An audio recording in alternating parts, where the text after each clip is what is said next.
He said, "I'm not sure that's my child." 3 years later, he saw two little girls with his blue eyes, and realized the truth he'd thrown away. Aaron Blake built his world out of precision, control, and logic. Every decision he made was measured, calculated, and justified by numbers. He was the kind of man who believed emotions were weaknesses, distractions that clouded judgment. To everyone around him, he was the perfect image of success, the powerful CEO who had turned a failing company into a billion-dollar empire, the man whose words could move markets and whose cold blue eyes never revealed doubt. Yet behind that carefully crafted facade was a man who had long forgotten what warmth felt like. His life was efficient but empty, his penthouse spotless but silent. Everything in Aaron's world existed to serve a purpose, until Sophia walked into it. Sophia had come to his company 3 years earlier as a consultant for a charity project. She was nothing like the people he usually surrounded himself with. Where they spoke in numbers and strategy, she spoke in ideas and empathy. Her brown eyes seemed to hold entire worlds, and her calm voice carried conviction that could not be ignored. Aaron had been drawn to her despite himself. She saw through him in ways that made him uncomfortable, and in that discomfort, he found something almost addictive.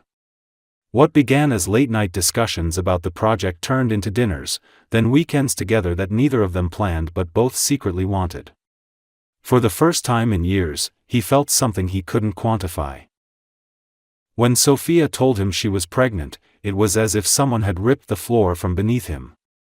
He had always lived by rules: control everything, depend on no one, and never let emotion dictate your choices. Yet now, faced with the possibility of a child, all of that control turned to fear. She stood before him in his office that evening, her voice steady but her eyes full of quiet hope. "Aaron," she said softly, "I wanted you to hear it from me first. I'm pregnant." The silence that followed felt endless. His mind raced through implications: his reputation, the board, the shareholders, the press. In his world, scandal was unforgivable. He didn't see the woman who loved him standing there, only the potential threat she represented to the order of his life. "I'm not sure that's my child," he said finally, his voice low and sharp. The words left his mouth before he could stop them, and yet even as he said them, he felt something inside him fracture. Sophia stared at him as though she didn't recognize the man in front of her. "You don't mean that," she whispered. "You know I wouldn't lie to you." He looked away, unwilling to meet her gaze, unwilling to see the pain he had caused. "I can't do this," he said simply. "Not now." She waited a moment, searching his face for even a flicker of emotion, but there was nothing. Then she nodded slowly, her voice barely audible. "You've made your choice." That night, she left without another word. The apartment that had once been filled with laughter and half-finished conversations fell silent again. Aaron poured himself a drink, trying to push down the heaviness pressing against his chest. He told himself it was better this way, that she would be fine, that it wasn't his responsibility. Yet as he stood by the window overlooking the city, something deep inside him whispered that he had just destroyed the only real thing he had ever known. Weeks turned into months, and Aaron tried to bury himself in work. He told no one about Sophia, pretending she had never existed. But every now and then, when the office emptied and he was alone in his glass tower, he would find himself remembering her laugh, the way she used to look at him when she thought he wasn't paying attention, the warmth of her presence that had once made his world feel alive. He told himself it was just nostalgia, that it would fade, but it didn't. It became a quiet ache he carried everywhere, a reminder of the one decision he could never undo. Meanwhile, miles away, Sophia was living a completely different reality. She moved to a small coastal town where no one knew her name. There, she gave birth to twin girls with dark hair and striking blue eyes, eyes that made her heart ache every time they looked up at her. The resemblance was undeniable. She tried not to think about him, tried not to imagine the life they could have had. Instead, she focused on survival, working long hours at a local cafe, sewing at night to earn extra money. There were nights she sat by the window, holding one sleeping daughter in her arms while the other lay beside her, and she whispered stories about strength and forgiveness to keep herself from breaking. For all his success, Aaron's life began to feel smaller. The people who once flattered him now irritated him. The parties, the contracts, the luxury, all of it felt hollow. One evening, he attended a charity gala, the kind of event he used to thrive at, surrounded by people pretending to care about causes they barely understood. A woman laughed nearby, her voice light and warm, and for a moment, he thought he heard Sophia. The sound hit him so hard he had to step outside. Standing under the city lights, he realized that no matter how far he climbed, he was still haunted by the ghost of the woman he had driven away. He told himself he didn't believe in fate, but sometimes, when he closed his eyes, he saw flashes of a life that might have been: two little girls running on a beach, Sophia smiling in the distance, sunlight catching her hair. He shook the vision away each time, convincing himself it was nothing but imagination. He didn't know that somewhere, miles away, those visions were real. He didn't know that the faces he saw in dreams would one day look up at him with the same eyes he saw in the mirror. By the end of that third year, the man who once claimed certainty in everything found himself unable to sleep, unable to silence the question that had begun to echo inside him: what if I was wrong? 3 years had passed since that night, and the distance between Aaron Blake and the man he had once been grew harder to define. On paper, he was more successful than ever. His company dominated the market, his name appeared in every major financial publication, and investors spoke of him with a kind of reverence that bordered on fear. Yet none of it felt like victory. He woke each morning in a penthouse that felt more like a museum than a home, surrounded by glass, steel, and silence.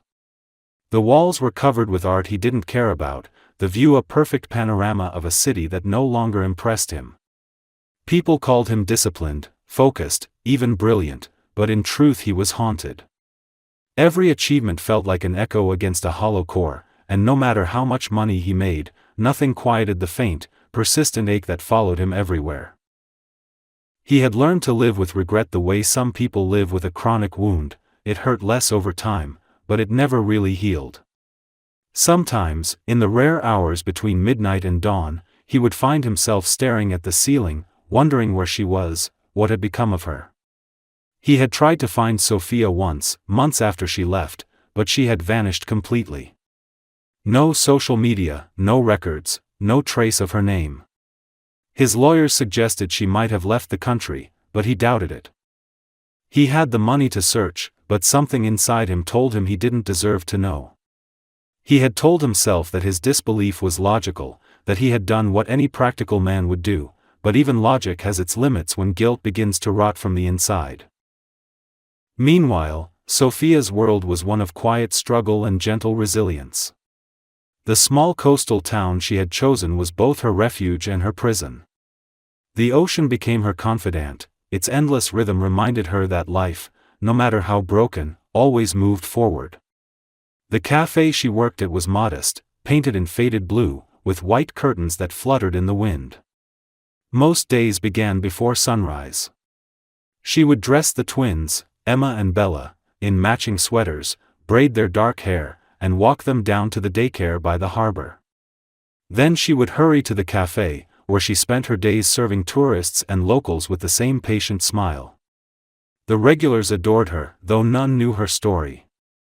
They only knew she was kind, hard-working, and that her daughter's laughter could light up the whole street. The twins were growing fast, talking in long, curious sentences, their blue eyes wide with wonder. They often asked about their father. "Where is he, Mama?" Emma would ask, pressing her cheek to Sophia's arm. Sophia would hesitate, brushing a strand of hair from the girl's face. "He lives far away," she would say softly, her heart tightening with every word. "He doesn't know about us." Bella, the quieter of the two, would nod solemnly and ask, "Will he ever come?" Sophia never had an answer for that. Some nights, after they had fallen asleep, she sat by the window, watching the reflection of the moon in the sea and whispering, "I hope not." And I hope he does. Aaron's life, in contrast, had become a cycle of endless meetings and empty victories. He no longer celebrated deals, he simply signed papers, accepted handshakes, and returned home to silence. His assistant noticed how distracted he had become, how he often stared out the window instead of at his computer screen, how he asked strange questions during lunch meetings. Once, during a board dinner, one of his partners joked about family being a distraction. The room laughed. Aaron didn't. The next day, he canceled all his weekend appointments and drove aimlessly for hours outside the city. He stopped at a gas station somewhere near the coast and watched the waves through the windshield, unable to explain to himself why his chest felt so tight. Fate, it seemed, had begun to stir. A few weeks later, a new resort project came across his desk. The location was a small town by the ocean, a prime spot for development, full of potential. His team was eager, the numbers looked perfect. Normally, Aaron would have delegated the site inspection, but something about this project tugged at him. He told his staff he wanted to see it personally, a rare decision that surprised even him. He arrived on a bright, windy afternoon, the smell of salt and fresh bread in the air. The construction site overlooked the bay, and just down the hill, nestled among old wooden houses, was a small cafe painted in faded blue. From where he stood, he could see white curtains moving in the breeze, and for reasons he couldn't name, he felt drawn to it. He told his driver to wait and walked down the narrow street. The cafe bell rang as he entered, and the familiar scent of coffee and baked pastries filled the air. A woman's laughter drifted from behind the counter, light and genuine, and when she stepped forward, time stopped. It was her. Sophia. Her hair was tied back, her eyes warm but tired, her movements graceful in a way that made his chest tighten. For a moment, he thought he might be imagining it.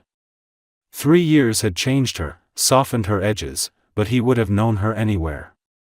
She didn't see him right away, she was helping 2 little girls at a nearby table. Aaron's breath caught as he looked closer. The girls were identical, dark hair, blue eyes, small faces lit with the same brightness he used to see in Sophia. One of them laughed, and it was like hearing a sound he had dreamed of without knowing it. His hands trembled. He felt the air leave his lungs. It was as if every decision he had made, every wall he had built, had led him to this exact moment. He stepped back, gripping the doorframe, afraid to be seen. The truth hit him with the weight of something both miraculous and cruel. Those girls were his. There was no doubt, no question, no logic left to hide behind. He had said once that he wasn't sure the child was his, but now, standing there, looking at his own eyes reflected twice over, he knew he had been wrong in every possible way. He left before she noticed him, stumbling into the sunlight like a man emerging from a long, dark tunnel. The sound of their laughter followed him down the street, echoing in his mind long after he reached the car. He couldn't think, couldn't breathe properly.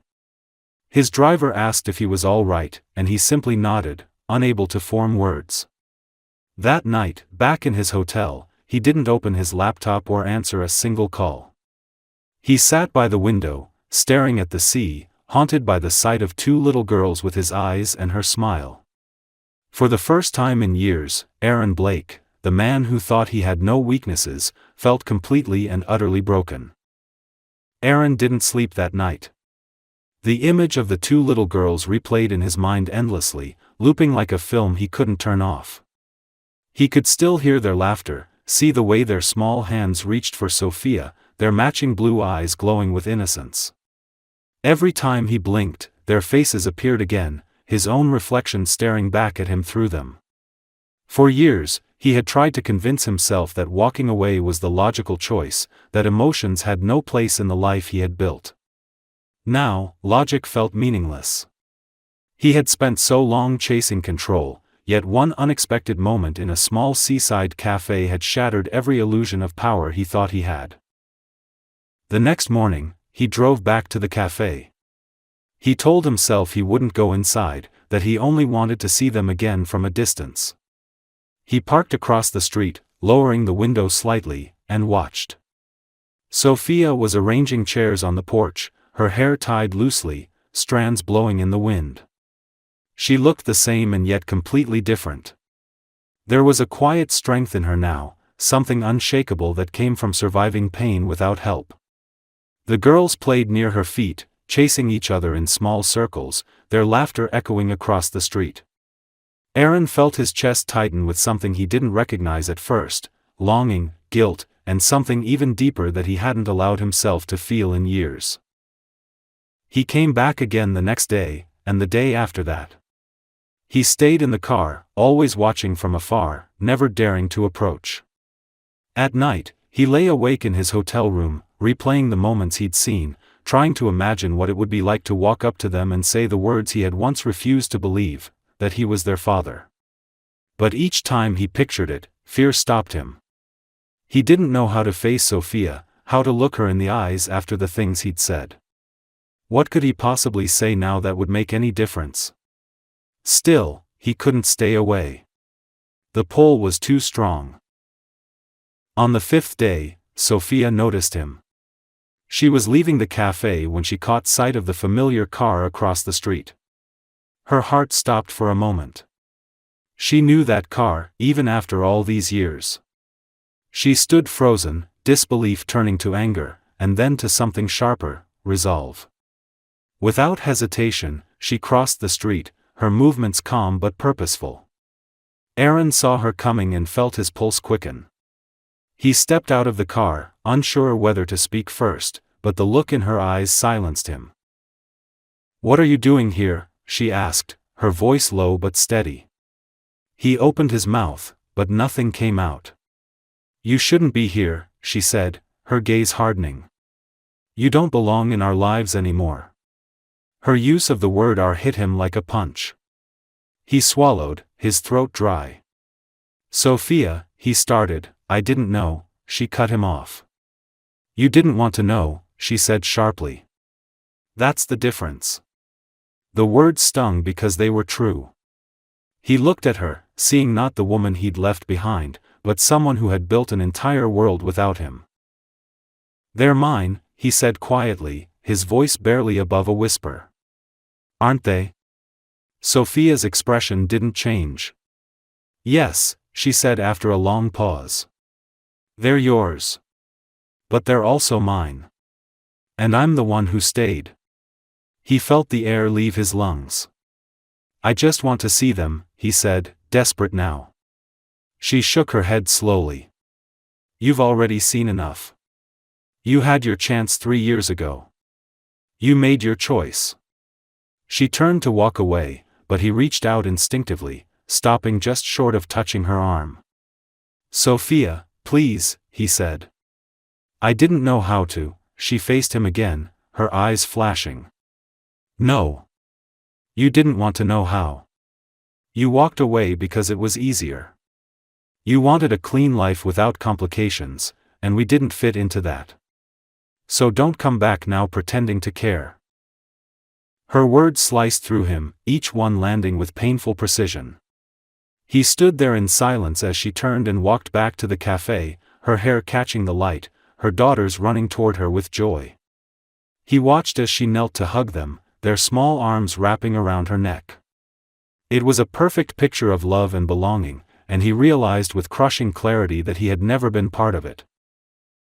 That night, he drove to the edge of the coast and sat by the water, the sound of the waves filling the silence he couldn't bear. He had always believed that time erased regret, that success could replace the parts of a person that were too painful to face. But now he saw that time didn't erase anything, it only made the emptiness harder to ignore. He thought of Sophia's face when she said "I stayed," and something inside him cracked open.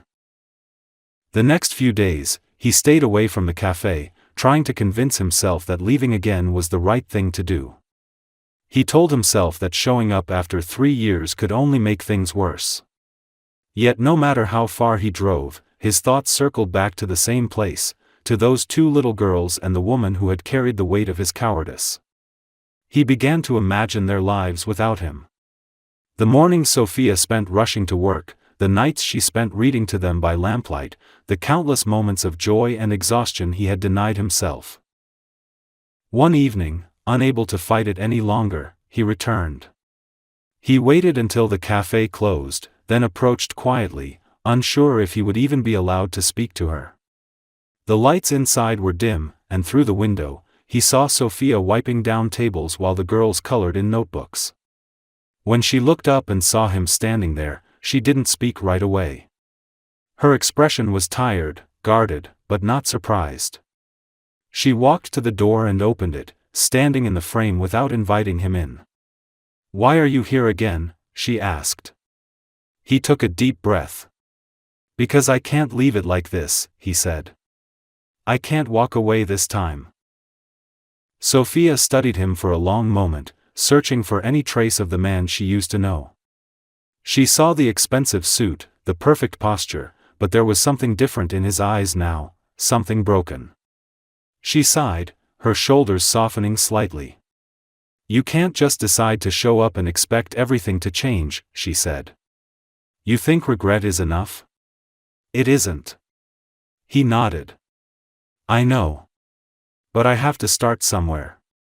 She hesitated, torn between anger and something that felt dangerously close to pity.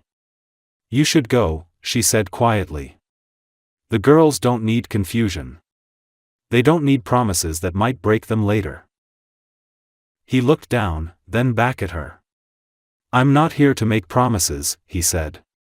"I'm here because I finally see what I destroyed. And I don't know how to fix it, but I'll stay until I learn." For the first time, she didn't immediately turn him away. She stood in silence for a long time before closing the door halfway. "Then start by leaving us alone, for now," she said. "If you mean it, you'll come back when you're ready to prove it." Then she shut the door. Aaron walked back to his car, the night wind cold against his face, but for the first time in years, he didn't feel entirely numb. The ache inside him was unbearable, but it was real, and that meant he was finally beginning to feel again. As he sat in the car, staring at the dim cafe windows, he realized something he had never allowed himself to believe before, that redemption wasn't about being forgiven. It was about earning the right to try. For several weeks after that night, Aaron stayed away, though the pull toward the little cafe by the sea never weakened. He threw himself back into work, but the numbers and meetings that once consumed him no longer held weight. Everything felt artificial compared to the life he had glimpsed through that window, the laughter, the warmth, the quiet humanity that had nothing to do with contracts or profits. Yet even in his absence, he couldn't stop thinking about Sophia and the girls. The thought of them became both a comfort and a punishment. He began waking earlier than usual, standing by the window of his penthouse with a cup of coffee, staring at the horizon, wondering what they were doing at that exact moment. He didn't recognize himself anymore. The man who once calculated every decision was now living under the rule of his heart, though he barely understood what that meant. Finally, one cold morning, he couldn't bear the distance any longer. He drove back to the coast, rehearsing explanations in his mind, though none seemed enough. When he arrived, the cafe was half empty, the scent of fresh pastries drifting through the open door. He walked in quietly, expecting resistance, maybe even anger, but Sophia only looked up from behind the counter and froze. She didn't tell him to leave this time, but her expression carried caution. The twins were sitting at a nearby table, coloring with bright crayons, humming to themselves. They didn't look up, too absorbed in their drawings to notice the tension between the adults in the room. Aaron approached the counter slowly, his voice low. "I just came to have coffee," he said. Sophia gave a short nod and poured him a cup, setting it in front of him without a word. He sat near the window, unsure if he was welcome but too desperate to be close to them to care. For several minutes, neither of them spoke. The girls began to giggle about something, their laughter cutting through the silence. One of them turned suddenly and noticed him, her blue eyes bright with curiosity. She smiled and waved shyly. Aaron hesitated, then smiled back. It was a small moment, but it felt monumental, a tiny spark of light breaking through the years of regret that had darkened his life. From that day on, he started coming more often. At first, Sophia tolerated it in silence, though she watched him closely, ready to send him away if he crossed a line. He made no demands, never pushed. He would order coffee, sometimes lunch, and quietly help when something needed fixing.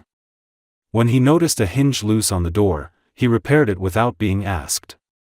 When a delivery truck arrived and the driver struggled with boxes, Aaron stepped in to carry them inside.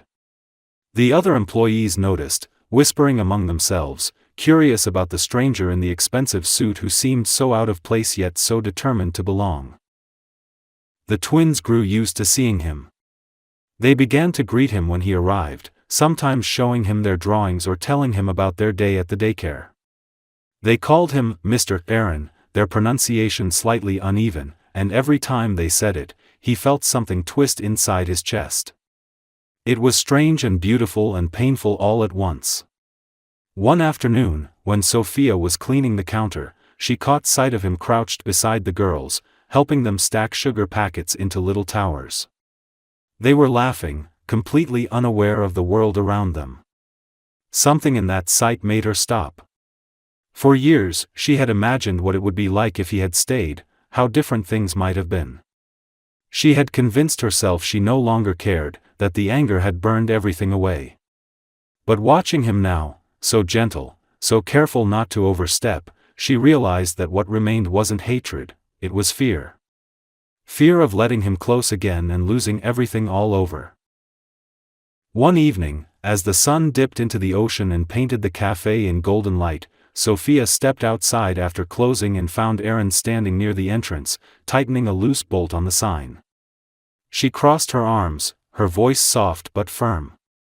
"You don't have to do that," she said. He turned to her, wiping his hands. "I know," he said quietly. "But it gives me a reason to stay a little longer." She looked at him for a moment, searching for arrogance or manipulation in his tone, but there was none. Just sincerity. "Why are you doing this?" she asked finally.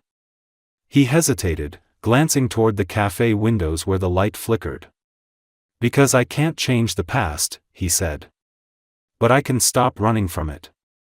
I can be useful. I can show up, even if it's too late." Her chest tightened at his words, though she forced herself to stay composed. "You think showing up now makes up for what you did?" she asked, her voice trembling slightly despite her attempt at calm. "No," he said. "Nothing makes up for it. I know that. But I don't want to disappear again. Not if there's a chance to make even a small part of it right." She didn't reply. The sound of waves filled the space between them. For a long moment, they just stood there, two people tethered by pain and something that had once been love. Then she sighed, her voice quiet. "They don't know who you are. I want to keep it that way, for now." He nodded. "I understand." In the following weeks, his presence became almost routine. He helped fix a shelf one day, painted a cracked window frame the next, and even took over deliveries when the van broke down. He never spoke of the past or pushed her for forgiveness. He simply worked, smiled at the girls, and left quietly at the end of each day. Slowly, the town began to accept him too.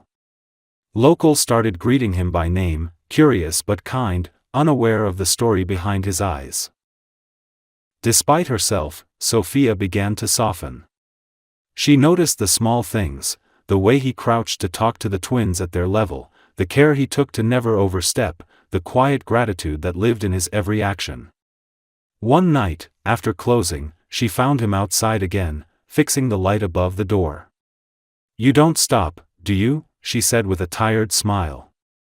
He laughed softly, lowering the wrench.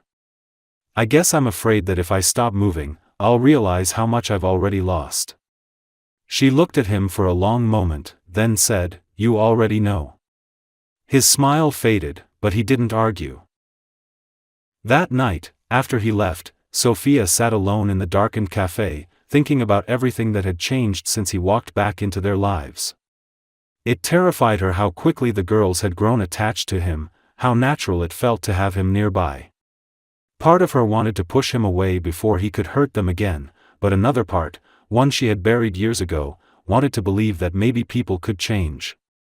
When she finally went home, she checked on the twins as they slept. Their tiny faces were peaceful, framed by dark hair and those piercing blue eyes.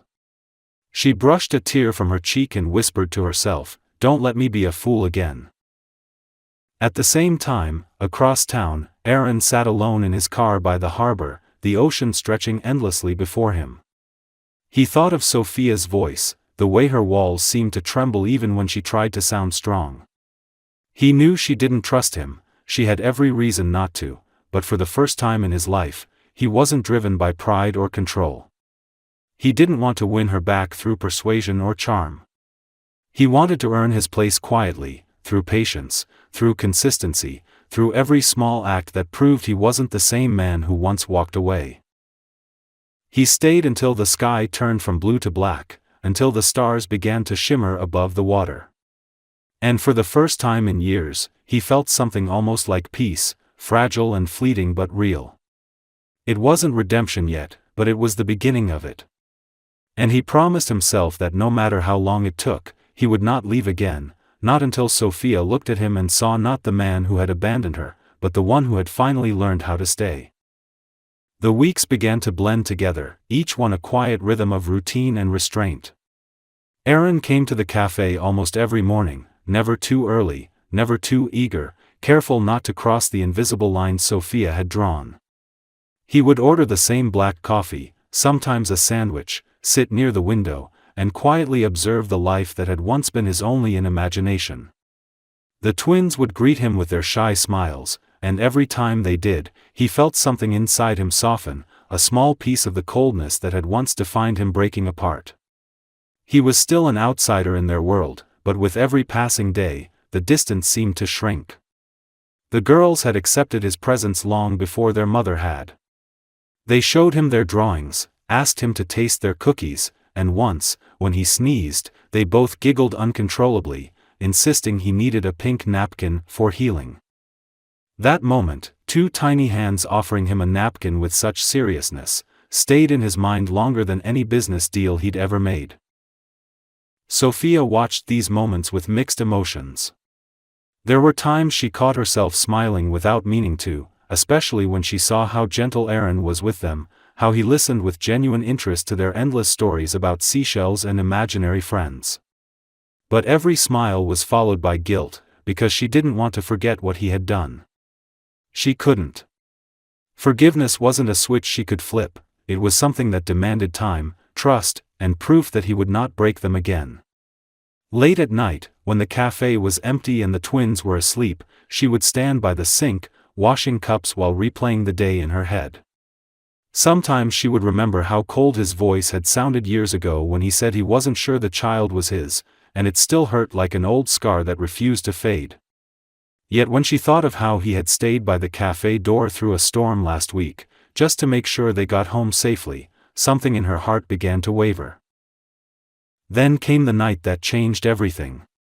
It had been a long, busy day at the cafe, and the air carried the heaviness of an approaching storm.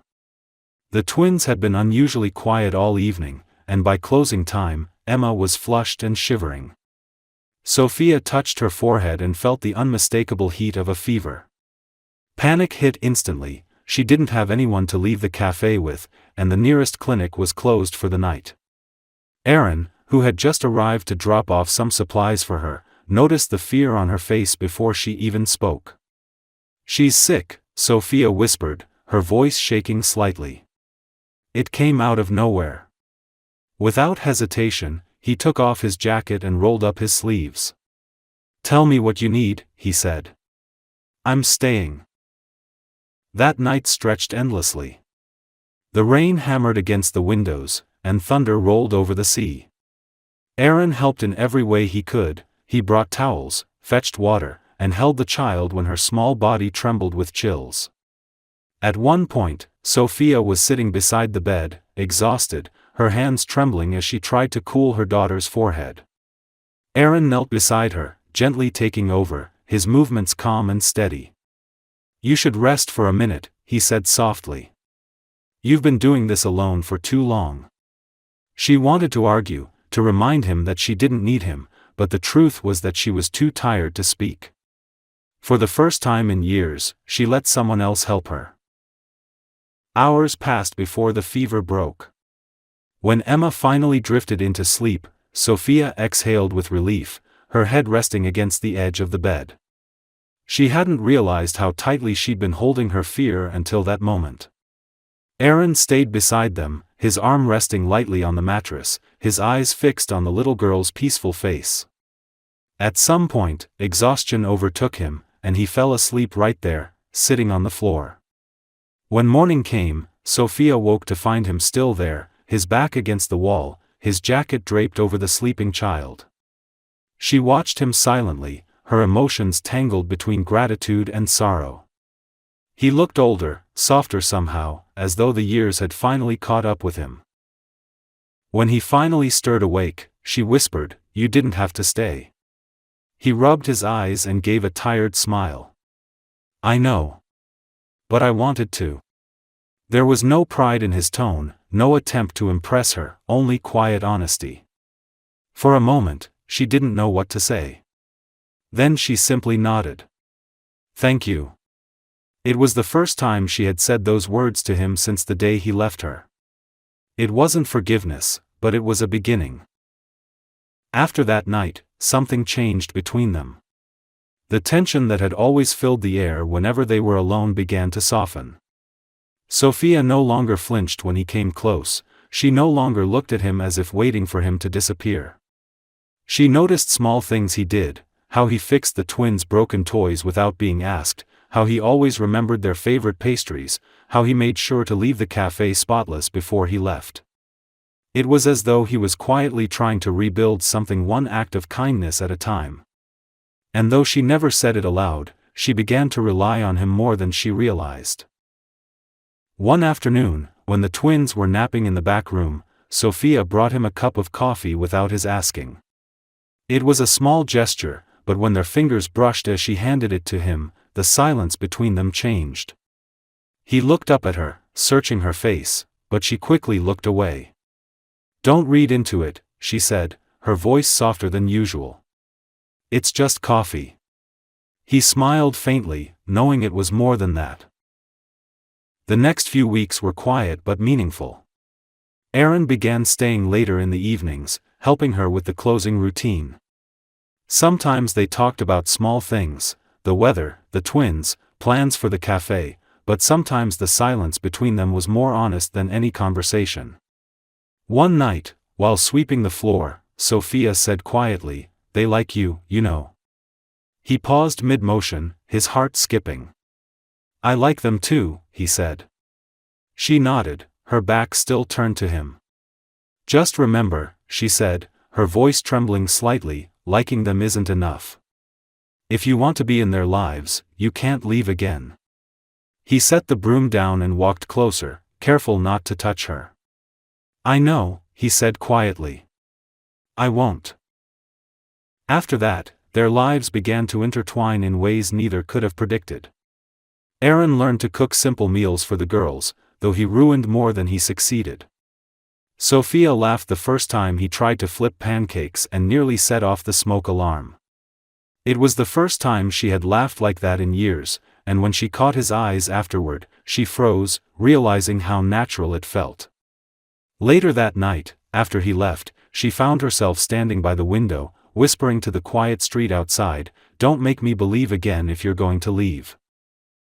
In his hotel room that same night, Aaron sat at his desk, staring at a document his assistant had sent, an expansion proposal for a new overseas branch. Normally, he would have signed it immediately, but now, his mind was somewhere else entirely.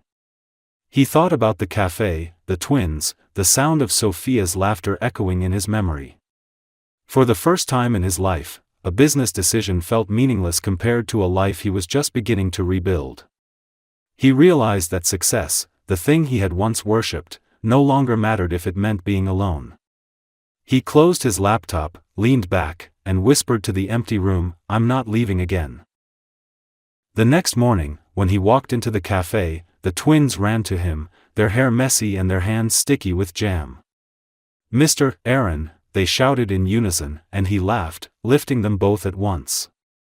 Sophia watched from behind the counter, her heart tightening at the sight. She didn't know what the future would hold, but for the first time in 3 years, the idea of it didn't scare her. For the first time, it felt like maybe the past didn't have to define them forever. By the time spring arrived, the air in the coastal town had begun to change, carrying a softness that made everything feel alive again. The cafe was busier than ever, filled with the smell of coffee and laughter, and in the middle of it all, Aaron had somehow become part of the daily rhythm. It happened quietly, almost naturally, as if time itself had decided to fold him into their lives.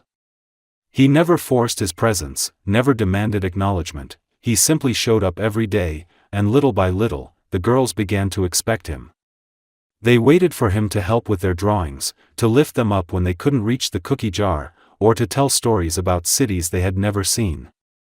To them, he was a kind man who always listened, who fixed broken toys and made them feel important. To Sophia, he was something more complicated, a man she once loved, a man who had broken her heart, and now, strangely, the man who was helping her rebuild it without asking for anything in return. The mornings often began the same way. Sophia would unlock the cafe just as the sun rose over the water, and within an hour, Aaron would appear, holding 2 paper bags from the bakery. He'd hand them to the girls, pretending to whisper secrets about what was inside, even though it was always the same cinnamon rolls they adored. Sometimes he stayed in the background, helping customers or repairing small things that had gone unnoticed. Other times, he sat quietly at a table, reading while the girls played nearby. It was in these moments of calm that Sophia found herself watching him the most, studying how patient he was, how much care he put into even the smallest details. She told herself she was only observing, that she hadn't forgiven him, that she couldn't, but something inside her was already shifting in ways she couldn't control. Despite the steady rhythm of their new routine, the past still lingered like a shadow between them. There were moments when Sophia caught herself wanting to trust him again, only to pull back in fear. One afternoon, when the twins had gone to nap in the back room, she found herself sitting across from him at a table near the window. The silence stretched between them, heavy but not hostile. Aaron broke it first, his voice quiet. "You don't have to keep thanking me for letting me stay around," he said. "I know I didn't earn it." Sophia looked at him, her hands wrapped around a cup of tea. "You didn't," she agreed softly. "But you're trying. And that's more than I expected." He smiled faintly, though there was sadness in his eyes. "It's strange," he said. "I used to think the hardest thing in life was building something from nothing. Turns out, it's rebuilding what you destroyed." Her gaze dropped to the table. She wanted to tell him that he was right, that she still woke up some nights remembering the moment he told her he wasn't sure their child was his, that his words had buried her in a silence she thought she'd never escape. But when she looked up again, she saw the way his hands trembled slightly as he held his coffee cup, and she realized that maybe he carried his own ghosts too. "You can't undo the past," she said quietly. "It's not something you can fix like a broken chair." He nodded. "I know. But maybe I can be better now. Maybe that's all that's left for people like me." That evening, a storm rolled in from the sea, sudden and violent. The rain fell in sheets against the cafe windows, the wind howling so loudly that the girls grew frightened. The lights flickered once, twice, and then went out completely. In the darkness, the twins began to cry, clutching at Sophia's skirt. Without hesitation, Aaron knelt beside them, pulling out his phone to light up the room with a soft glow. He began telling them a story, his voice low and calm, weaving a tale about a lighthouse keeper who guided lost ships home during storms. The girls listened, their sobs quieting as his words filled the dark room. When the thunder shook the walls, he wrapped them both in his arms, holding them until their trembling stopped. Sophia stood nearby, watching, her heart caught between memory and the present. When the storm finally passed, the cafe was a mess of dripping water and scattered napkins. Aaron stayed to help clean up, refusing to leave even after she told him he should rest. They worked side by side in silence, their movements syncing naturally as if they had been doing this together for years. When the last table was wiped down, they stood facing each other, the faint glow of the emergency lantern casting soft shadows across their faces. Sophia's voice broke the silence. "You're good with them," she said, almost as if surprised by her own words. He shrugged lightly, his tone humble. "They make it easy." She hesitated, then added quietly, "They like you. Maybe too much." He looked at her, his expression unreadable. "Do you?" The question hung in the air like electricity. She froze, unprepared for the vulnerability in his voice. For a long time, neither of them spoke. The only sound was the rain outside and the rhythmic drip of water from the awning. Finally, she shook her head slowly, her voice soft but unsteady. "It's not that simple." He took a step closer but stopped himself before crossing the invisible line she had drawn between them. "I know," he said. "Nothing about this is simple. But I don't expect anything from you, Sophia. I just want to be where they are. Where you are." She looked up at him, her eyes shimmering in the dim light. "And if I can't forgive you?" she asked. "Then I'll keep showing up," he said. "Until you believe I mean it." The word settled into her like a seed, small but impossible to ignore. That night, after he left, she found herself lying awake, listening to the sound of the sea outside her window. She thought about everything she had lost, but also about what she had found, how the girls laughed differently when he was around, how the house felt warmer somehow, how the silence between her and him no longer felt like a wound but something healing slowly, carefully. For years she had carried anger like armor, convincing herself it kept her safe. Now, she wasn't so sure. In the days that followed, she began to notice the way the twins looked at Aaron, as if he were something solid in their small, uncertain world. He never overstepped, never tried to claim a role that wasn't his, but his presence filled a space that had been empty for too long.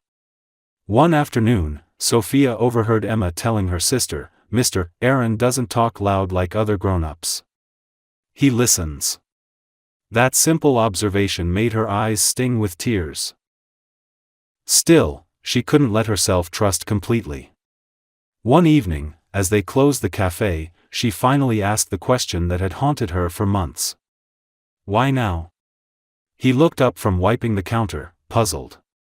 "What do you mean?" She crossed her arms, her voice firm but trembling. "Why come back after 3 years? Why now, when I've already built something without you?" He took a long breath before answering. "Because I spent 3 years pretending I didn't care. I told myself you were better off, that it was cleaner to stay away. But I was wrong. Every day since I left, I've felt like a ghost in my own life. And when I saw them, our girls, I realized that all my success meant nothing. I wanted to come home, but I didn't know how." Sophia looked at him for a long moment, her eyes filled with tears she didn't want him to see. "Home isn't a place you get to walk back into just because you regret leaving," she said quietly. "You have to rebuild it."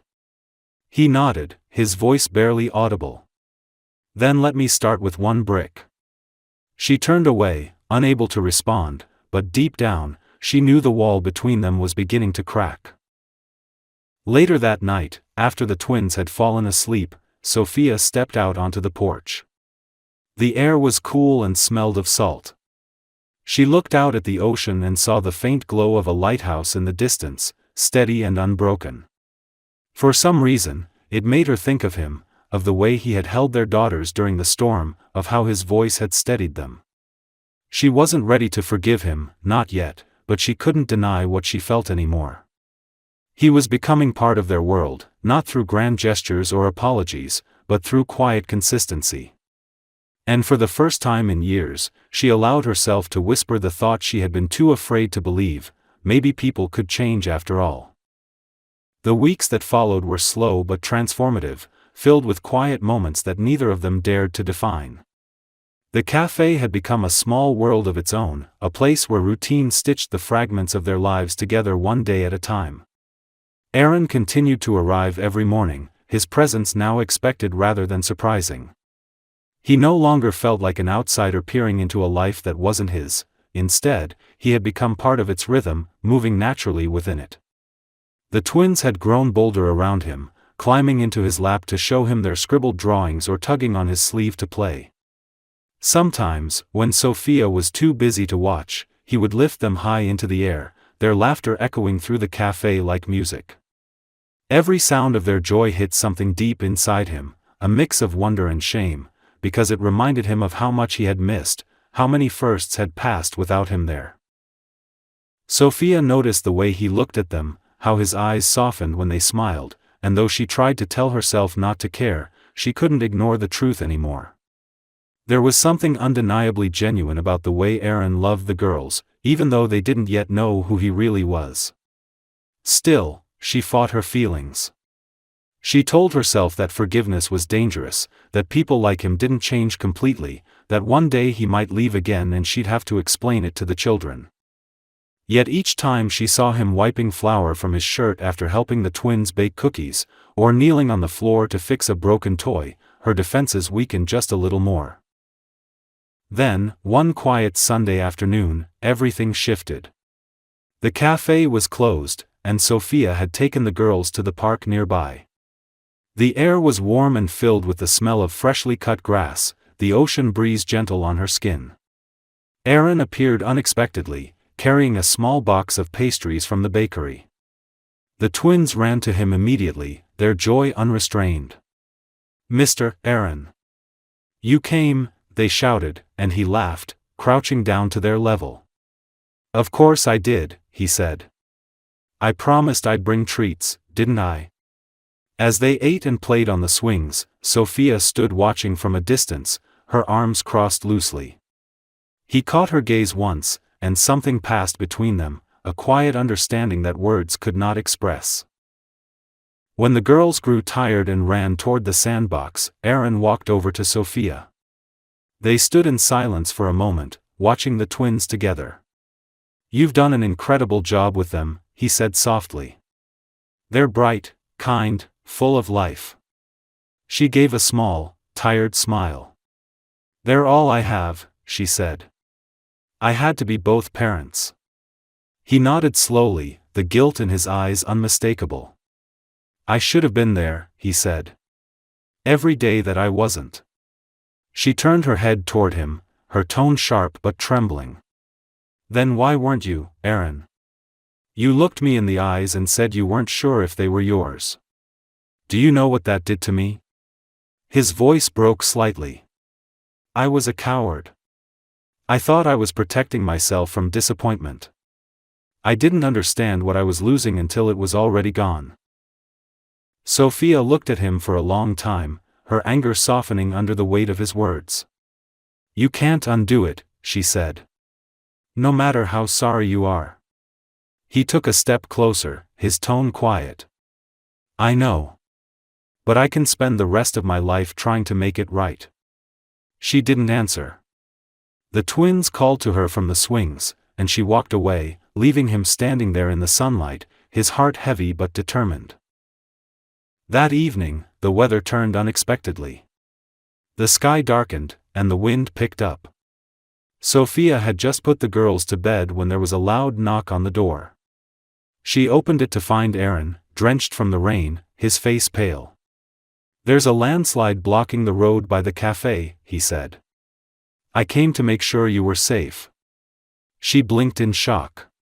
"You drove here in this?" He shrugged, rainwater dripping from his hair.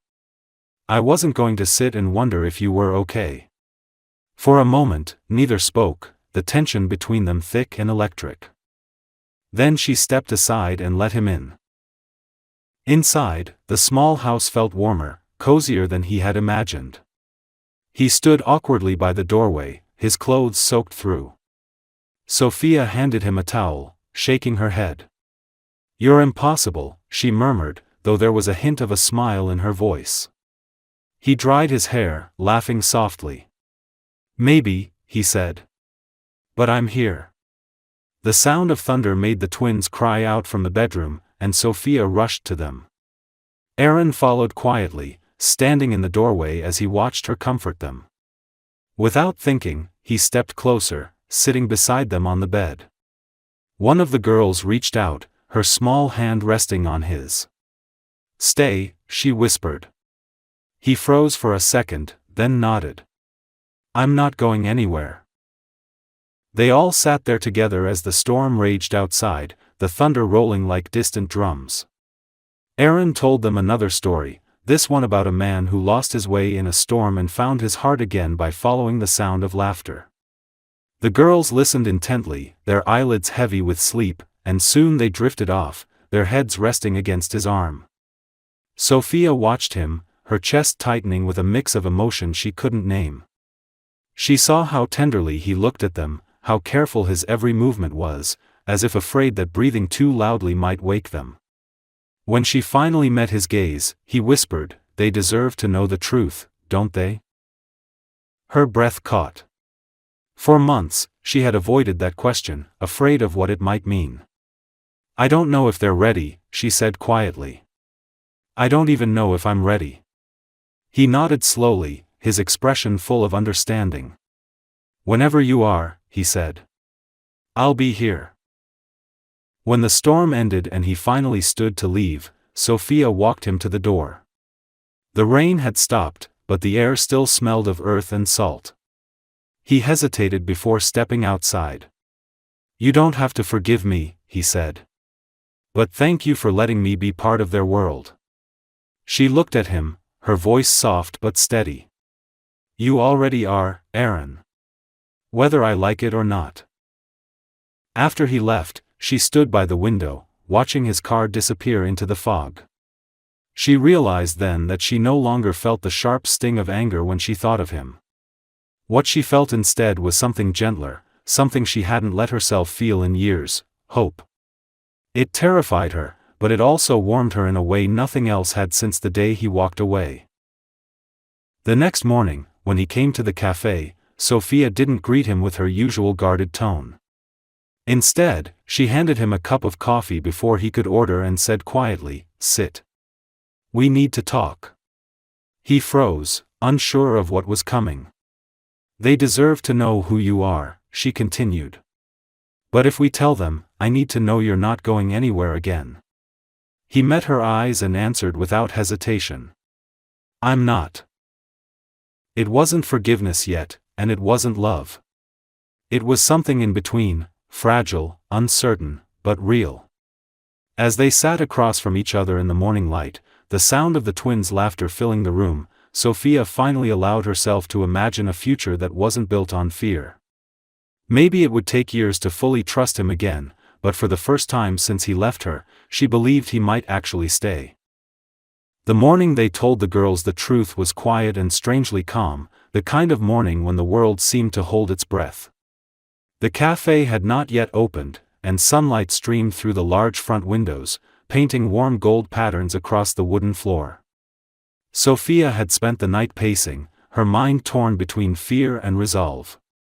She had dreamed of this conversation 1,000 times, each version ending differently, but none of them felt real until now. Aaron had offered to let her do it alone, but she had shaken her head. This was something they had to do together. For once, she didn't want to face the past without him beside her. The twins were sitting at a small table, eating pancakes and giggling over a spilled drop of syrup when Sophia called them over. They came running, their small feet thudding against the floor, their faces bright and sticky with sugar. Aaron knelt down so he could look at them at eye level. His heart was pounding so hard that he could hear it in his ears. He had stood in boardrooms before hundreds of people, made decisions that moved millions of dollars, but this moment terrified him more than anything in his life. Sophia took a deep breath, her voice gentle but steady. "Girls," she said softly,